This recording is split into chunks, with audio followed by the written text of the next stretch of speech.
नमस्कार। आज हम चर्चा कर रहे हैं गद्य शिक्षण की विधियों पर कि गद्य शिक्षण की विधियां कौन कौन सी होती हैं। इससे पूर्व के उद्बोधन में, इससे पूर्व के व्याख्यान में, इससे पूर्व की चर्चा में मैंने आपके साथ चर्चा करी कि जो गद्य शिक्षण की विधियां हैं उसमें सर्वप्रथम है उद्बोधन विधि, उसके बाद प्रश्नोत्तर, प्रवचन विधि, स्पष्टीकरण, व्याख्यान विधि, निगनात्मक तथा आज्ञात्मक विधि, संश्लेषणात्मक तथा विश्लेषणात्मक विधि, और अब मैं इनको विस्तार से समझाने का प्रयास करूंगी। सबसे पहले बात करते हैं उद्बोधन विधि की। प्रत्येक जो भी उद्बोधन विधि में क्या होता है, प्रत्यक्ष वस्तु का प्रदर्शन करना। प्रत्यक्ष वस्तु का उद्बोधन विधि में मान लीजिए कि मैं आज आपको 21वीं सदी में तकनीकी की बात कर रही हूँ या मैं कुछ पढ़ा रही हूँ और प्रत्यक्ष वस्तु का प्रदर्शन करना, और मैंने कहा कि किसी भी, जैसे हमारा कोई भी उपकरण है, इलेक्ट्रॉनिक उपकरण है, उसके संचालन के लिए एक हमारे पास में रिमोट कंट्रोल होता है और मैंने आपको ये दिखाया कि ये देखिए ये रिमोट कंट्रोल है। तो ये हो गया कि प्रत्यक्ष वस्तु का प्रदर्शन करना। प्रत्यक्ष रूप में क्रिया करना, प्रत्यक्ष रूप में क्रिया करना। मैं एक उदाहरण से इसको भी समझा देती हूँ कि हम विद्यार्थियों को पढ़ा रहे हैं और हमने विद्यार्थियों से कहा कि जब हम किसी को भी अभिवादन करते हैं तो हमारे दोनों हाथ जुड़ जानी चाहिए, और मैंने क्रिया करके दिखाया कि प्रत्यक्ष रूप में गतिविधि करना, क्रिया करना, कि इस प्रकार से अभिवादन किया जाना चाहिए। प्रतिमान दिखाना, मॉडल या कोई चार्ट दिखाना। मान लीजिए कि मैं आज आपसे चर्चा कर रही हूँ, मैं आपको पढ़ा रही हूँ समय के बारे में, और समय के बारे में पढ़ाते पढ़ाते मैंने आपसे कहा कि समय को बताने के लिए हमारे पास में जो होती है वो घड़ी होती है, और मैंने ये मॉडल या वास्तविक वस्तु या घड़ी मैंने आपको ये दिखा दी। तो ये हो गया प्रतिमान दिखाना। चित्र और रेखा चित्र के द्वारा विषय का प्रस्तुतिकरण करना। मान लीजिए कि मैंने आपसे कहा कि जो हमारा ये अभिवादन का प्रकार है वो दोनों कर मिल जाते हैं या दो रेखाओं से, और मैंने रेखाओं के माध्यम से आपको करके बताया। तो ये हो गया है अंतर कथा द्वारा विषय को स्पष्ट करना। अंतर कथा द्वारा विषय को स्पष्ट करना। मान लीजिए कि हम परिश्रम की बात कर रहे हैं और परिश्रम की महत्ता के बारे में बात कर रहे हैं, और परिश्रम की महत्ता के बारे में बात करते करते हमने प्यासे कोई की जो कहानी है वो सुना दी, या हमने चींटियों का उदाहरण दे दिया, या हमने जो व्याकरण के ज्ञाता है वरदराज, उनके परिश्रम की बात बता दी। तो ये हो गया अंतर विषय, यानी एक विषय के अंतर्गत दूसरे अंतर कथा, दूसरी कथा को कह करके विषय को स्पष्ट करना। वाक्य प्रयोग द्वारा विषय का सार देना। मान लीजिए कि हमने कहा कि कोरोना, और कोरोना एक शब्द है, उसके बाद में विषय का सार देना। वाक्य प्रयोग द्वारा हमने कहा कि कोरोना जो है वो 21वीं सदी में मानव जाति के लिए एक अभिशाप के रूप में माना जाएगा। तो इस प्रकार से जो उद्बोधन विधि है उसमें प्रत्यक्ष वस्तु का प्रदर्शन, प्रत्यक्ष रूप से क्रिया, प्रतिमान दिखाना, रेखा चित्र और रेखा चित्रों के द्वारा प्रस्तुतिकरण करना, अंतर कथा से विषय को स्पष्ट करना, और वाक्य के प्रयोग द्वारा विषय का सार देना, ये सब समाहित है। दूसरी विधि की ओर बढ़ते हैं, और दूसरी विधि में हमारा आ जाता है प्रश्नोत्तर और प्रवचन विधि। इस विधि में शिक्षक शिक्षार्थियों को पहले काठिन्य निवारण कराता है। इससे अध्ययन में ज्ञात से अज्ञात की ओर ले जाया जाता है। काठिन्य निवारण में केवल नवीन ज्ञान और कठिन शब्दों का अर्थ ही नहीं बताया जाता, अपितु अनेक प्रकार से प्रश्नोत्तर विधि के माध्यम से पाठ का सार समझाया जाता है। काठिन्य निवारण, आपके सामने ये प्रश्न हो गया कि ये काठिन्य निवारण क्या होता है। काठिन्य निवारण का मतलब होता है कि जब हम कोई भी अध्याय, कोई भी विषय पढ़ाते हैं, उसका प्रकरण पढ़ाते हैं, तो उस प्रकरण को पढ़ाते हुए कुछ कठिन शब्द आते हैं। कठिन शब्द कौन से होते हैं? जो हमारी आम बोलचाल की भाषा में शामिल नहीं होते, वो कठिन शब्द होते हैं, जिनको हमने पहली बार पढ़ा होता है या पहली दूसरी बार पढ़ा होता है, या जो सामान्य बोलचाल की भाषा में नहीं होते हैं, जो हमें एकदम से उनका अर्थ समझ में नहीं आता, जिनको हम एकदम से जीवन से नहीं जोड़ पाते, वो कठिन शब्द होते हैं। उन कठिन शब्दों का अर्थ देना ही काठिन्य निवारण कहलाता है। इससे अध्ययन को क्या होता है, ज्ञात से अज्ञात की ओर ले जाते हैं। और काठिन्य निवारण में केवल नवीन ज्ञान और कठिन शब्दों का अर्थ नहीं बताया जाता, अपितु अनेक प्रकार से प्रश्नों की विधि के। मान लीजिए, मैं एक उदाहरण से आपको समझाने का प्रयास करती हूँ। मैंने एक दो पंक्तियां मैंने बोली, दो पंक्तियां मैंने यहाँ पे कहा, और मैंने कहा कि खूब लड़ी मर्दानी वो तो झांसी वाली रानी थी। अब मैंने ये एक जो वाक्य बोला, इसमें एक शब्द आया मर्दानी। मर्दानी, हमने मर्द सुना है, पुरुष सुना है, वहां आ गया मर्दानी। मर्दानी का देखिए अर्थ यदि हम करते हैं तो वो ये होता है मर्दों जैसी। अब हम इसका वाक्य में प्रयोग करते हैं तो झांसी की रानी को मर्दों की उपाधि दी गई है। अब हम इसका विलोम शब्द भी बता सकते हैं। मर्दानी का विलोम शब्द हो जाएगा जनानी। अब हम इसका वाक्य में प्रयोग समानार्थक शब्द कुछ भी दे सकते हैं। तो इस प्रकार से काठिन्य निवारण में प्रश्नोत्तर और प्रवचन विधि में काठिन्य निवारण के साथ साथ में अनेक प्रकार के प्रश्नों और उत्तरों के माध्यम से पाठ का अर्थ समझाया जाता है। जैसे और उदाहरण मैं आपको दे देती हूँ। वाक्य में प्रयोग करिए, विलोम शब्द बताइए, समानार्थक शब्द, पर्यायवाची शब्द, अनेक शब्दों के स्थान पर एक शब्द, तुलना आदि। जैसे मान लीजिए कि हम एक शब्द ले लेते हैं और हम कोई पाठ पढ़ रहे हैं, कोई प्रकरण पढ़ रहे हैं, उसमें एक शब्द आ गया लंबोदर। लंबोदर यानी लंबोदर आ गया। अब लंबोदर का पर्यायवाची भी हो सकता है, भगवान गणेश, गणपति, गजानंद, है ना, बहुत सारे हो सकते हैं। तो इस प्रकार से प्रश्नोत्तर विधि से पढ़ाया जाता है। फिर आती है हमारी स्पष्टीकरण और व्याख्यान विधि। स्पष्टीकरण किस प्रकार से स्पष्ट कर दिया, व्याख्या के द्वारा किसी भी गद्यांश को स्पष्ट किया जा सकता है जो हम पढ़ा रहे हैं, संधि विच्छेद के द्वारा, समास विग्रह के द्वारा, प्रत्यय के द्वारा, उपसर्ग के द्वारा, उदाहरण के द्वारा, प्रश्नों के द्वारा और घटना के। यानी कोई भी जो हम गद्यांश पढ़ा रहे हैं उसको स्पष्ट करने के लिए हमारे पास बहुत सारी विधाएं हैं। हम उसकी व्याख्या कर सकते हैं, संधि विच्छेद करके बता सकते हैं। मान लीजिए, है ना, हमने कहा कि एक शब्द आया महादेव, यानी देवों के देव जो हो गए महादेव, संधि विच्छेद हमने कर दिया, समास कर दिया, प्रत्यय आगे लगा दिया, उपसर्ग लगा दिया, है ना, उदाहरण दे दिया या प्रश्नों के माध्यम से। फिर हमारी आती है निगनात्मक तथा आगनात्मक विधि। पाठ्य विषय को प्रस्तुत करने के दो ढंग हो सकते हैं। एक में छात्रों को कोई सामान्य सिद्धांत बताकर उसकी जांच या पुष्टि के लिए अनेक उदाहरण दिए जाते हैं। दूसरे में पहले अनेक उदाहरण देकर छात्रों से कोई नया सामान्य नियम निकलवाया जाता है। पहली विधि हो गई निगनात्मक और दूसरी हो गई आगनात्मक। यानी पहले आपने क्या किया, सिद्धांत बता दिया और सिद्धांत बता करके उदाहरण दे दिए, यानी सिद्धांत बता दिया और सिद्धांत के बाद उदाहरण दे दिए, यह हमारी हो गई निगनात्मक विधि। दूसरी विधि में क्या होता है कि पहले हमने उदाहरण दे दिए और बाद में हमने नियम निकलवा लिए बच्चों से ही, तो वो हमारी हो गई आगनात्मक विधि। फिर हमारी आती है संश्लेषणात्मक तथा विश्लेषणात्मक विधि। जब कोई भी दूसरे दृष्टिकोण से शिक्षण विधि के दो अन्य प्रकार ये भी हो सकते हैं कि पाठ्य वस्तु की उपस्थित करने का ढंग यदि ऐसा हो कि पहले अंगों का ज्ञान देके तब पूर्ण वस्तु का ज्ञान कराया जाए, तो उसे संश्लेषणात्मक विधि कहते हैं। देखिए दोबारा मैं आपको बता देती हूँ, संश्लेषणात्मक विधि पाठ्य वस्तु को उपस्थित करने का ढंग यदि ऐसा है कि पहले अंगों का ज्ञान देकर तब पूर्ण वस्तु का ज्ञान कराया जाता है, उसे संश्लेषणात्मक विधि कहते हैं। पहले अंगों का ज्ञान देके, अंगों का ज्ञान दे करके, मनुष्य जो है उसके दो हाथ होते हैं, दो पैर होते हैं, दो आंख होती है, दो कान होते हैं, एक नाक होता है, हमने अंगों का दे दिया, और उसके बाद में हमने पढ़ाया शारीरिक रचना यानी शरीर की रचना या शरीर के अंग। तो वो ये हमारा हो गया संश्लेषणात्मक विधि। फिर हम आते हैं विश्लेषणात्मक विधि में।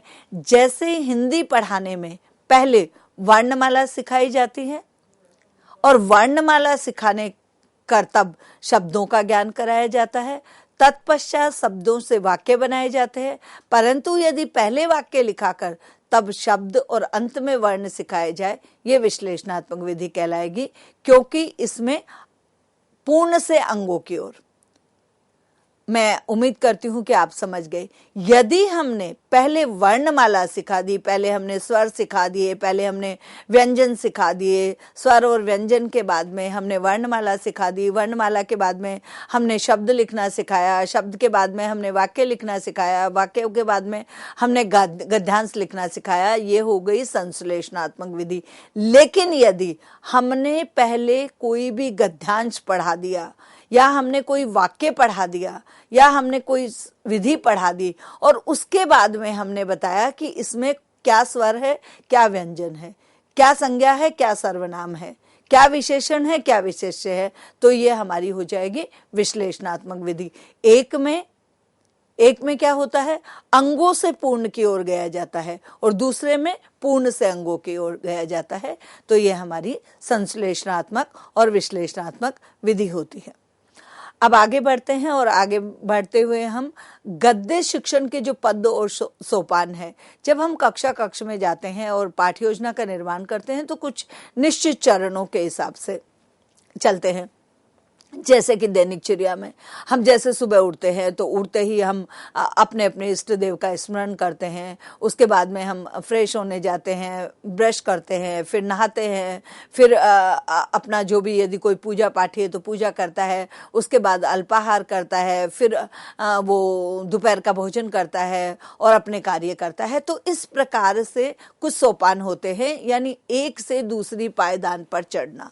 ऐसे ही जब हम गद्य शिक्षण पढ़ाते हैं तो वहां भी कुछ पद और सोपान होते हैं, उन्हीं के अनुसार आगे बढ़ा जाता है। तो गद्य शिक्षण के सोपान में सबसे पहले आता है हमारा सहायक सामग्री। यानी यदि हम कोई भी पाठ पढ़ा रहे हैं, मान लीजिए कि आज मैं आपको पर्यावरण के बारे में पढ़ा रही हूँ, प्रदूषण के बारे में पढ़ा रही हूँ, विज्ञान के बारे में पढ़ा रही हूँ, शारीरिक संरचना के बारे में पढ़ा रही हूँ, फूल के बारे में पढ़ा रही हूँ, अरुणाचल प्रदेश के बारे में पढ़ा रही हूँ, कुतुब मीनार के बारे में पढ़ा रही हूँ, रामायण पढ़ा रही हूँ, महाभारत पढ़ा रही हूँ, कुछ भी मैं पढ़ा रही हूँ, कोई भी मैं पाठ पढ़ा रही हूँ, उस पाठ को पढ़ाने के लिए जैसा कि हमने उद्बोधन विधि में कहा था, हमारी सहायक सामग्री क्या होगी। सहायक सामग्री भी यहाँ पर मैं आपको स्पष्ट कर देना चाहती हूँ। दो प्रकार की सहायक सामग्री होती है शिक्षण में। दो प्रकार की सहायक सामग्री में एक होती है अनिवार्य सामग्री और दूसरी होती है विशिष्ट सामग्री। अनिवार्य सहायक सामग्री, विशिष्ट सहायक सामग्री। अनिवार्य जब सहायक सामग्री की बात करेंगे तो सबसे पहले पाठ्य पुस्तक, उसके बाद में श्याम पट या श्वेत पट, उसके बाद में वर्तिका हमारी जो आ जाएगी, चौक जिसे हम कहते हैं, संकेतिका जिसे पॉइंटर कहते हैं, है ना, ये, और झाड़न जिसे हम डस्टर कहते हैं। ये हमारी अनिवार्य सहायक सामग्री है। पाठ्य पुस्तक चाहिए ही चाहिए, चौक और ब्लैक बोर्ड या व्हाइट बोर्ड, श्याम पट या श्वेत बोर्ड चाहिए ही चाहिए, उसके बाद उसको साफ करने के लिए झाड़न चाहिए ही चाहिए, संकेतिका चाहिए ही चाहिए, वर्तिका चाहिए ही चाहिए। ये सहायक सामग्री है। लेकिन विशिष्ट सामग्री में क्या आ गया कि मान लीजिए कि मैं आपको फलों के बारे में बता रही हूँ, तो विभिन्न प्रकार के फलों की हम आकृति ले सकते हैं, वास्तविक रूप से फल ले सकते हैं, उनका कोई चार्ट बना सकते हैं। उसके बाद में मान लीजिए कि मैं आपको सब्जियों के बारे में पढ़ा रही हूँ, तो वो हमारे साथ में हो गया। मान लीजिए कि मैं आपको प्रदूषण के बारे में पढ़ा रही हूँ, पर्यावरण के, तो सहायक विशिष्ट सामग्री में क्या होता है, उस जो वो अध्याय, उपकरण या विषय हमारा है, उसको और रुचिकर करने के लिए, पुख्ता करने के लिए, क्योंकि कहा गया है कि सुनी हुई चीज उतनी ज्यादा स्थायी नहीं होती है जितना देखा हुआ होता है, तो वो विशिष्ट सामग्री आ जाती है। फिर आ जाता है पूर्व ज्ञान पर आधारित प्रस्तावना प्रश्न। जब हम विद्यार्थियों को पढ़ाते हैं तो हम उनको ज्ञात से अज्ञात की ओर लेके आते हैं। हम उन्हें जो है प्रकाश से अंधकार की ओर लेके आते हैं। यानी जो मान लीजिए कि जैसे अभी मैं आपसे चर्चा कर रही थी और चर्चा में मैंने आपसे कहा कि मैं आपको आज फलों के बारे में पढ़ा रही हूं, तो हम विद्यार्थियों से प्रश्न करेंगे कि आप में से फल किस किस को पसंद है। लगभग सभी विद्यार्थी हाथ ऊपर करेंगे और कहेंगे कि हम सबको पसंद है। हमने दूसरा प्रश्न पूछा कि आप प्रतिदिन कौन सा फल खाते हैं। अब विद्यार्थियों ने कह दिया कि किसी ने कहा मैं केला खाता हूं, किसी ने कहा मैं सेब खाता हूं, किसी ने कहा मैं अनार खाता हूं, किसी ने कहा मैं अमरूद खाता हूं, किसी ने कहा मैं अंगूर खाता हूं। सबके अलग अलग। तीसरा प्रश्न हमने पूछा कि अब हमने कहा कि फलों में कौन से फल में कौन सा विटामिन, प्रोटीन या मिनरल ये पाया जाता है। अब आपके अधिकांश बच्चे निरुत्तर हो गए। तो वहां जहां अधिकांश बच्चे निरुत्तर हो जाते हैं, इसका मतलब सभी विद्यार्थियों को उसका ज्ञान नहीं है। और हमारे पाठ का शीर्षक है कि आज हम विभिन्न प्रकार के फलों के बारे में पढ़ रहे हैं। तो हमने उस समय वो जो उनको वो जानते थे उससे जो नहीं जानते वहां तक ले आए। और जब ये होते हैं प्रस्तावना प्रश्न और इनको पूर्व ज्ञान पर आधारित पूछा जाता है। लेकिन जैसे ही हमने विद्यार्थी निरुत्तर हो गए तो हमने कहा कि आज हम फलों के विषय में पढ़ेंगे। ये हमारा हो गया उद्देश्य कथन। उद्देश्य कथन के बाद में आता है प्रस्तुतिकरण, यानी फिर शिक्षण आरंभ होता है। और शिक्षण में गद्यांश की जब हम बात कर रहे हैं, गद्य शिक्षण की बात कर रहे हैं, तो गद्य शिक्षण में सबसे पहले अध्यापक और अध्यापिका है वो आदर्श वाचन करती है, उस गद्यांश को पढ़ती है लय, स्वर, ताल, आरोह, अवरोह और व्याकरण आदि चिन्हों के साथ। वो जब पढ़ लेती है तो वो एक या दो विद्यार्थियों को अनुकरण, यानी अनु यानी पीछे और करण यानी चलना, यानी वो उनको एक या दो विद्यार्थियों को कहती है कि वो खड़े होकर के जिस गद्यांश को उन्होंने पढ़ा वो। उसके बाद समस्त विद्यार्थियों को मौन वाचन के बाद अर्थ बोध के लिए, यानी वो खुद भी अर्थ एक बार मान लीजिए कि एक बार मैंने पढ़ा, दूसरी बार मैंने आप में से एक दो को कहा कि आप इसका अनुकरण करिए, लेकिन उसके बाद सभी मौन वाचन क्यों करेंगे, ताकि वो अर्थ का बोध कर सके। और जब अर्थ का बोध हो जाएगा तो काठिन्य निवारण। अब हमने जो गद्यांश या पद्यांश पढ़ा उसमें जो भी कठिन शब्द आए उनका निवारण किया जाएगा। उसके बाद पुनरावृत्ति के प्रश्न, पुनः आवृत्ति, यानी जो पढ़ाया गया था उसकी पुनः आवृत्ति करी, पुनरावृत्ति के प्रश्न पूछेंगे और तत्पश्चात गृह कार्य देंगे। तो इस प्रकार से गद्य शिक्षण के जो पद और जिन्हें हम सोपान भी कह देते हैं वो है सहायक सामग्री, पूर्व ज्ञान पर आधारित प्रस्तावना प्रश्न, उद्देश्य कथन, प्रस्तुतिकरण, मौन और काठिन्य निवारण, पुनरावृत्ति प्रश्न एवं गृह कार्य। अब हम आ जाते हैं, मैंने इस चर्चा के आरंभ में ही आपसे कहा था कि हम पाठ योजना कैसे बनाएंगे। देखिए दो चीजें हैं, मैंने अपनी पूर्व के व्याख्यानों में भी आपसे कहा है। एक होता है पाठ योजना अध्यापक अपनी सुविधा के लिए बना करके किसी रजिस्टर में कॉपी में लेके जाता है, और दूसरा होता है कि उस पाठ योजना को, एक क्या हो गया सैद्धांतिक रूप से हमने लिख लिया, दूसरा क्या हो गया व्यवहारिक रूप से जो लिख करके लेके गए हैं उसका वहां प्रस्तुतिकरण करना, यानी उसे एग्जीक्यूट करना। तो ये जो हमारी पाठ्य योजना है, आज हम जो गद्य आज की कक्षा में मैं आप लोगों को हिंदी गद्य पढ़ा रही हूँ। और हिंदी गद्य में मैं क्या पढ़ाऊंगी, हिंदी गद्य में मैं आपको एक कहानी पढ़ा रही हूँ। कहानी का जो मेरा उपविषय है वो मैं आपको बता रही हूँ कि अब कहां दूसरे के दुख से दुखी होने वाले, ये हमारी कहानी का, ये हमारा आज का उपविषय है। अब इसमें सबसे पहले हमने क्या किया, जैसे कि मैंने अभी आपसे चर्चा कर ली, सबसे पहले हमने सहायक सामग्री और शिक्षण विधियां, वो हमारे पास होगी, उसको हम श्यामपट्ट श्वेत पट्ट पे लिखेंगे नहीं। जैसे ही अध्यापक या अध्यापिका कक्षा में जाते हैं तो जाते ही वो सबसे पहले श्यामपट्ट या श्वेत पट्ट पर अनिवार्य आवश्यकताओं को, अनिवार्य सूचनाओं को अंकित करते हैं। अनिवार्य सूचना हो गई कि विषय क्या है, उपविषय क्या है, दिनांक क्या है, अवधि कितनी है, कक्षा कौन सी है और कालांश कौन सा है, ये हमारी अनिवार्य। हम सारी चीजों को जाते ही दिन प्रतिदिन का जो भी अभिवादन है वो करने के बाद श्यामपट्ट या श्वेत पट्ट पर जो अनिवार्य सूचनाएं हैं अध्यापक अध्यापिका उसको अंकित करता है। अंकित करने के बाद उपविषय के सामने की जगह को खाली छोड़ देता है, क्योंकि उपविषय हम कब लिखेंगे, जब हम उद्देश्य कथन कर लेंगे। तो सहायक सामग्री में जैसा कि मैं चर्चा कर चुकी हूँ, शामपट, चोक, झाड़न, संकेतक, चार्ट, पाठ्यपुस्तक, वास्तविक उदाहरण, व्याख्यान विधि, प्रश्नोत्तर विधि और क्रिया विधि। अब सामान्य उद्देश्य क्या हो गया, क्योंकि आज की कक्षा में हम गद्य की पाठ योजना में हमारे जो सामान्य उद्देश्य, यानी ये वहां लिखने नहीं है, बताने नहीं है, ये अध्यापक और अध्यापिका ने निर्धारित करा है कि विद्यार्थियों को हिंदी भाषा का ज्ञान कराएंगे, विद्यार्थियों के भाषाई कौशलों में वृद्धि करेंगे, विद्यार्थियों में गद्य पाठ के प्रति अभिरुचि उत्पन्न करेंगे, विद्यार्थियों के शब्द भंडार में वृद्धि करेंगे, विद्यार्थियों में भाषा संप्रेषण क्षमता का विकसित करेंगे। और विशिष्ट उद्देश्य क्या हो गए? विशिष्ट उद्देश्य ये हो गए कि विद्यार्थियों को प्रकृति प्रदत्त प्राणियों से प्रेम की भावना से यानी प्रकृति ने जितने भी प्राणी दिए हैं उनसे प्रेम की भावना से परिचित करा सकेंगे, विद्यार्थियों में समस्त जीव जंतुओं को समान अधिकार की भावना को समझा सकेंगे और विद्यार्थियों में बढ़ती जनसंख्या के दुष्परिणामों के विषय में सचेत कर सकेंगे।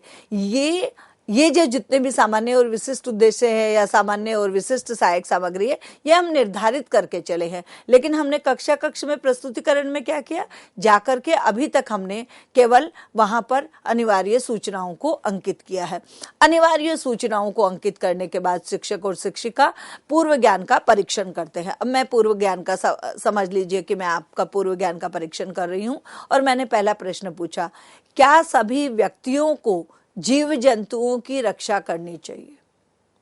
आप सबने उत्तर दिया हाँ, सभी व्यक्तियों को जीव जंतुओं की रक्षा करनी चाहिए। मैंने दूसरा प्रश्न पूछा, मनुष्यों को पेड़ काटने चाहिए अथवा नहीं? आप सबने उत्तर दिया पेड़ पौधे बिल्कुल नहीं काटने चाहिए, अपितु ज्यादा से ज्यादा लगाने चाहिए। उसके बाद मैंने पुनः प्रश्न किया, दूसरों के दुख को समझकर उनकी सहायता क्यों करनी चाहिए? अब क्यों करनी चाहिए, आप में से अधिकांश निरुत्तर हो गए। और जब आप निरुत्तर हो गए तब मैं ये समस्यात्मक प्रश्न की उद्घोषणा करते हुए उद्देश्य कथन बोलूंगी कि विद्यार्थियों, आज हम निदा फाजली द्वारा रचित अब कहाँ दूसरे के दुख से दुखी होने वाले नामक पाठ को पढ़ेंगे। मैंने ये उद्बोधन भी कर दिया, मैंने ये अनाउंस भी कर दिया, मैंने ये उच्चारित भी कर दिया, मैंने ये कह भी दिया। और तब मैंने जो शाम पट पर, श्वेत पट पर मैंने उपविषय लिख करके जगह खाली छोड़ दी थी, वहां मैंने अंकित कर दिया, अब कहाँ दूसरे के दुख से दुखी होने वाले। अब आ गया प्रस्तुतिकरण। प्रस्तुतिकरण में हमेशा 4 एक्टिविटी मुख्य रूप से होती है। करने के लिए कुछ लोग 5-6 कुछ भी कर लेते हैं, लेकिन 4 क्रियाएं मुख्य रूप से होती है। आप इस पे अपने शामपट, श्वेतपट और अपनी स्क्रीन पर आप देख पा रहे होंगे। सबसे पहले होती है पाठ्यवस्तु, फिर छात्र अध्यापक, छात्र अध्यापिका, शिक्षक शिक्षिका, अध्यापक अध्यापिका क्या कार्य करेंगे, विद्यार्थी क्या कार्य करेंगे और शाम पट या श्वेत पट पर क्या कार्य होगा, विधि क्या होगी, ये किया जाता है। अब सबसे पहले हमारा पाठ क्या है? हमारे पाठ का नाम है अब कहाँ दूसरे के दुख से दुखी होने वाले। और मैंने अब इसका जब उच्चारण किया तो ये मैं मान लीजिए मैं इसको कर रही हूँ और मैंने ये कहा कि वो समय चला गया है जब मनुष्य दूसरे के दुख से दुखी हुआ करते थे। आज वर्तमान समय में मनुष्य इतना स्वार्थी हो गया है कि वह दूसरे के दुख से दुखी होने की अपेक्षा दूसरा व्यक्ति इतना सुखी क्यों है, इस बात को सोच सोचकर चिंतित हो रहा है। ये जो मैंने गद्यांश आपको कहा, ये इसको कहते हैं आदर्श वाचन। मैं जब आदर्श वाचन कर रही हूं तो आप सभी विद्यार्थी ध्यानपूर्वक इसको सुन रहे हैं और इसका अर्थ ग्रहण कर रहे हैं। और विधि कौन सी हुई? व्याख्यान विधि। अब इस आदर्श वाचन के बाद में मैंने आप में से 1 या 2 विद्यार्थियों से कहा कि आप खड़े होकर के इसका अनुकरण वाचन करिए। मोहन, आप इसका अनुकरण वाचन करिए। और अब मोहन अनुकरण वाचन कर रहा है कि अब वो समय कहाँ रहा जब मनुष्य दूसरे के दुख से दुखी हुआ करते थे। आज 21वीं सदी में तो विज्ञान और तकनीकी के कारण से, या ये कहें कि समय बदल गया है कि मनुष्य दूसरे के दुख से दुखी होने की अपेक्षा दूसरा सुखी क्यों है, इस बात को लेकर के चिंतित है। तो ये सारा इसमें स्वर, लय, ताल, आरोह, अवरोह, व्याकरण आदि चिन्हों को लेते हुए 1 या 2 विद्यार्थियों ने, जिसको भी कहा गया, उसने खड़े होकर के अनुकरण वाचन किया। अनुकरण वाचन के बाद में आता है काठिन्य निवारण। अब काठिन्य निवारण में समय आ गया, उसके बाद में मान लीजिए दुख आ गया है, और कोई शब्द आ गया है, या मान लीजिए कोई और शब्द आ गया है, उन शब्दों को अध्यापक क्या करेगा, शाम पट श्वेत पट पर लिखेगा और लिख करके विद्यार्थियों से उसकी विधि पूछेगा। ये क्रिया विधि होती है। मान लीजिए कि मैंने लिखा दुख और मैंने विद्यार्थियों से कहा कि दुख का विलोम शब्द क्या होता है। विद्यार्थियों ने कहा सुख। मैंने कहा कि 21वीं सदी वाक्य में प्रयोग करिए, तो आपने लिखा 21वीं सदी विज्ञान एवं तकनीकी की सदी है। ये वाक्यों में प्रयोग हो गया। मैंने कहा कि दुख के आप विलोम शब्द के साथ साथ आप पर्यायवाची शब्द बताइए, है ना। तो ये जो सारी एक्टिविटी है ये क्रिया विधि के अंतर्गत आती है। काठिन्य निवारण में देखिए, जैसे अगर आप अपने इस पे स्क्रीन पे शाम पट श्वेत पट पे लिखा है, तो मैंने कुछ उदाहरण भी आपके लिए प्रस्तुत किए हैं, जिसमें पहले मैंने लिखा हाकिम। हाकिम का अर्थ है राजा। लश्कर, लश्कर का अर्थ है सेना। फिर वाक्यों में प्रयोग द्वारा देश की जैसे करवाया, तो हमने लिखा देश की सीमाओं की रक्षा का दायित्व सेना का है।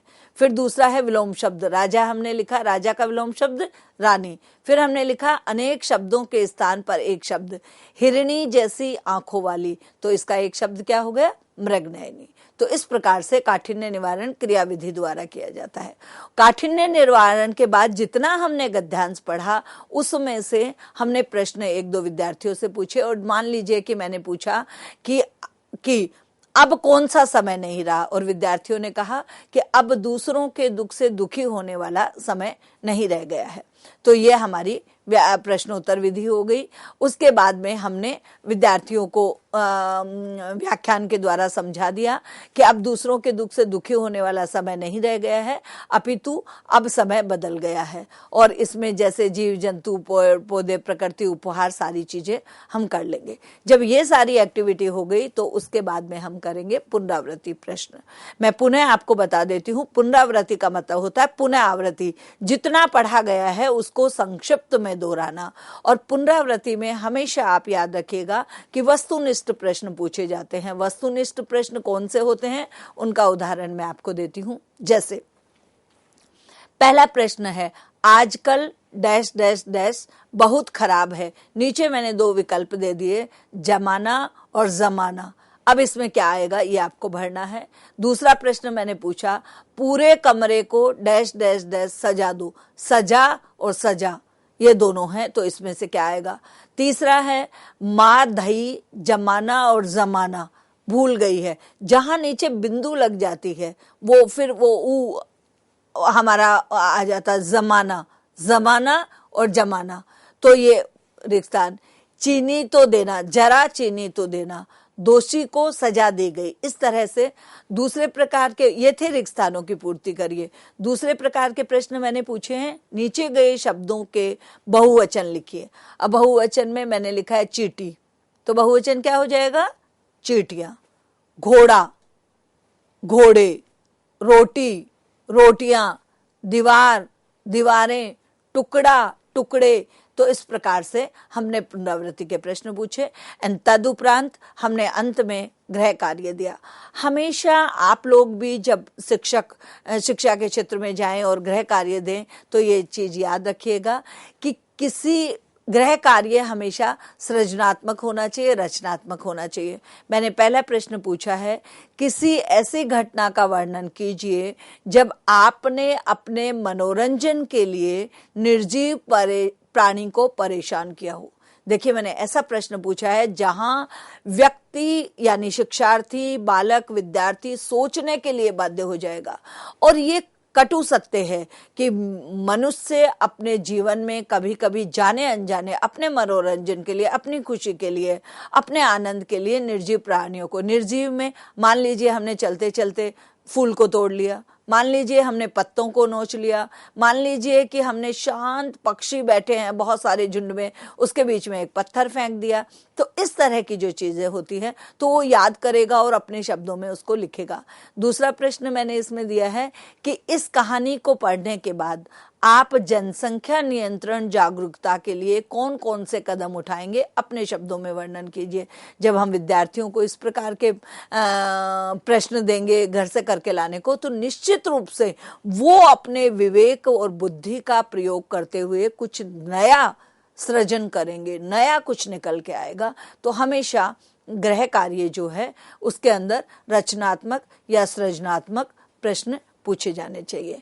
तो इस प्रकार से ये हमारा एक पाठ योजना हो गई, और अब इस पाठ योजना में मुझे उम्मीद है कि आप लोगों को किस प्रकार से गद्य शिक्षण क्या है, विधियां क्या है, उसके अलावा विधाएं कौन कौन सी है, उद्देश्य क्या है, किस प्रकार से पाठ योजना बनानी है, और किस प्रकार से आप कक्षा में जाकर के उस पाठ को प्रस्तुतिकरण करेंगे, यानी गद्य शिक्षण कैसे करवाएंगे, वास्तविक जो व्यवहारिक रूप में कैसे पढ़ाएंगे, ये आपको समझ में आ गया है। तो आज के इस व्याख्यान में हमने हिंदी भाषा शिक्षण में गद्य भाषा में गद्य शिक्षण और पाठ्य योजना पर विस्तृत चर्चा करी है, जिसमें हमने मुख्य रूप से साहित्य की विधाएं कौन सी है, और सामान्य और विशिष्ट उद्देश्य क्या है, गद्य संकलन की विधाएं क्या है, गद्य शिक्षण की विधियां कौन कौन सी हैं, गद्य शिक्षण के पद और सोपान कौन से हैं, और गद्य शिक्षण की पाठ योजना का निर्माण कैसे होगा,